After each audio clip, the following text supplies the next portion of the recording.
Hello दोस्तों, welcome to my channel. मैं हूं आपकी दोस्त और आपकी होस्ट प्राची और मैं लेकर आई हूं अपनी कहानी का एक और नया भाग। अतीत की परछाई। अतीत एक धुंधला दर्पण है जिसमें दिखती हैं बीती हुई बातें, खुशी के कुछ पल, कुछ गहरे घाव छोड़ गए जो मन में लंबी रातें। वो बचपन की निश्चल हंसी, वो दोस्तों संग बिताए खेल, स्कूल की वो गलियां, वो शरारतें, जैसे समय ने कर दिया हो मेल। कुछ रिश्ते जो अब बदल गए, कुछ वादे जो पूरे ना हो पाए।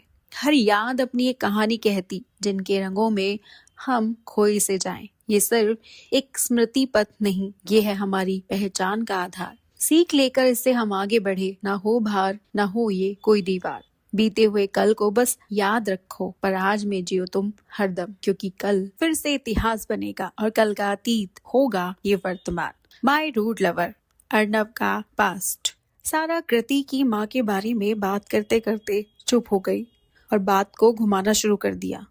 लेकिन कृति फिर से उसी बात को पकड़कर बैठ गई और बोली, देखो सारा, मेरे लिए इस बात का जानना बहुत ही जरूरी है। तुम्हें इस बात का पता नहीं कि मेरा जानना बहुत जरूरी है कि माँ सबके साथ कैसा बिहेव करती है। सारा चौंक गई और चौंकते हुए बोली, क्यों, ऐसा क्या हुआ कृति? देखो, अब हम दोस्त हैं और मुझे भी लगता है कि तुम्हें अगर ऐसा कुछ पता है जो तुम्हें हल्का कर दे, वो सब बता देना चाहिए।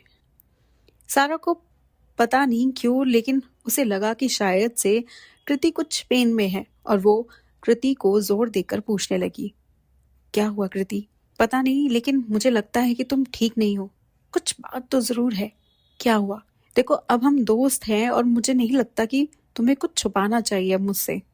अगर मुझे कुछ पता होगा तो शायद मैं तुम्हारी कुछ हेल्प कर पाऊं।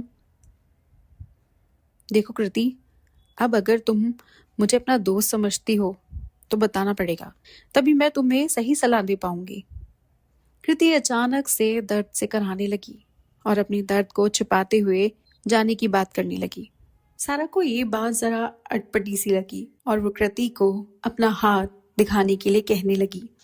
सारा एक दादी माँ की तरह ऑर्डर वाली टोन में कृति को बुलाती है और उसके हाथों की स्लीव्स को उठाकर देखती है तो उसके हाथों पर किसी चीज से मारने के निशान थे। और सारा को ये देखने के बाद समझते हुए देर नहीं लगी कि हो ना हो ये पक्का बुआ जी नहीं किया है।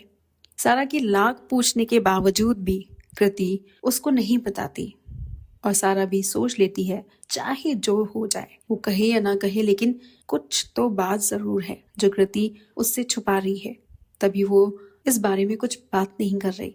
अब सारा हर तरीके से कृति को मनाने की कोशिश करती है, लेकिन बहुत टाइम कृति को बोलने के बाद और एक बड़ा लेक्चर देने के बाद कहीं जाकर कृति अपना मुंह खोलती है और कहती है, हाँ, ये सब माँ ने किया है।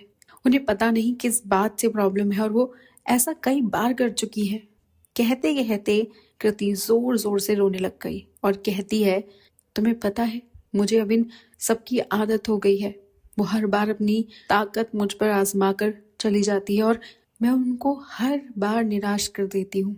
इतना सहन कर लेने के बाद अब तो मुझे दर्द भी महसूस नहीं होता। जब कभी मैंने किसी के करीब जाने की कोशिश की है, तब तब माँ ने मुझे इस बात की सजा दी है। उन्होंने अपनी जिंदगी तो यूं ही दूसरों को बस हुक्म चलाने और अकेलेपन में काट दी और मुझसे भी वही उम्मीद रखती है कि मैं उनकी जैसे बन जाऊं। लेकिन ऐसा नहीं हो सकता। उनको अपने स्टेटस की, अपने क्लास की और बस अपने आप की पड़ी है। तभी तो मेरे दोस्त कौन होंगे, मैं किन से बात करूंगी, कहाँ जाऊंगी, क्या पहनूंगी, कैसे चलूंगी, कैसे बोलूंगी, क्या खाऊंगी, सब वही तो डिसाइड करती है। मैं तो बस उनकी एक डॉल हूँ, उनके हाथों की एक गुड़िया। नहीं नहीं, उनकी कठपुतली हूँ जिसे जब चाहे जैसे चाहे वो घुमा दे। बस अपने हिसाब से चलाना और अपने हिसाब से रखना उनकी ये आदत बन गई है। वो चाहती है सब कुछ उनके कंट्रोल में ही रहे, तभी तो आज तक भाई की कोई गर्लफ्रेंड नहीं और ना ही माँ बनने देंगी। सारा कृति को सहारा देते हुए बोली, वेट अ मिनट, क्या इस बारे में तुम्हारे भाई यानी खड़ूस और शिवाय दोनों को नहीं पता? कृति अपने आंसुओं को पोंछते हुए कहती है, नहीं, बिल्कुल भी नहीं। उन्हें मैं कुछ बताना भी नहीं चाहती। भाई की जिंदगी तो वैसे ही इतने दुखों से भरी है, ये बात जानकर मैं उन्हें और दुखी नहीं कर सकती। रही शिवाय की बात, वो बेचारा तो खुद माँ के जुल्मों का मारा है। वो बिजनेस नहीं ज्वाइन करना चाहता। उसका इंटरेस्ट म्यूजिक में है और वो रैप भी लिखता है और गाता भी है, लेकिन माँ ने उसको भी और उसके लायक को भी पूरी तरह कंट्रोल किया हुआ है। इसीलिए वो बेचारा कभी ज़्यादा इन्वॉल्व ही नहीं होता।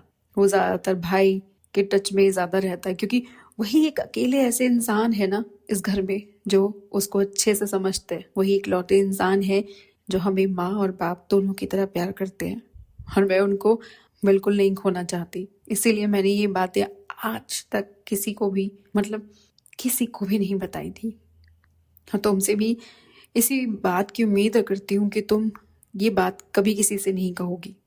सारा कृति को भरोसा दिलाते हुए बोली, तुम चिंता मत करो, मैं ये बात किसी से नहीं करूंगी, और खड़ूस से तो बिल्कुल भी नहीं। मैं नहीं चाहती कि मैं तुम्हारा या फिर किसी और का ट्रस्ट खो दूं। अच्छा, वैसे तुमने क्या कहा था, तुम्हारे भाई की कोई गर्लफ्रेंड नहीं है? ये सुनते ही कृति के फेस पर एक हल्की सी स्माइल आ जाती है और कृति स्माइल करते हुए बोली, हाँ यही कहा था या नहीं कहा था? सारा कंफर्म करने के लिए शिवाय का नाम लेती है। अच्छा, शिवाय को देखकर तो ऐसा नहीं लगता है। कृति को सारा की ये बात सुनकर हंसी आ जाती है और वो सारा को प्यार से समझाती है, देखो सारा, शिवाय को कोई गारंटी नहीं दे सकता, ना हो सकती है। उसकी एक नहीं गर्लफ्रेंड कई हैं। मैं तो भाई की बात कर रही थी, उनकी कोई गर्लफ्रेंड नहीं है। एक बार किसी ने करीब आने की कोशिश की थी, पर इतना कहकर कृति रुक गई। क्या है वो दूसरी लड़की का राज जिसकी बात बताते बताते कृति रुक गई? कौन है वो लड़की जो अर्नब के करीब आना चाहती थी लेकिन आ नहीं पाई? और है कहाँ वो लड़की, वो है भी या नहीं? जानने के लिए जुड़े रहिएगा इस कहानी के साथ माय रूड लवर, सिर्फ और सिर्फ स्टोरी विनियैक्स पर।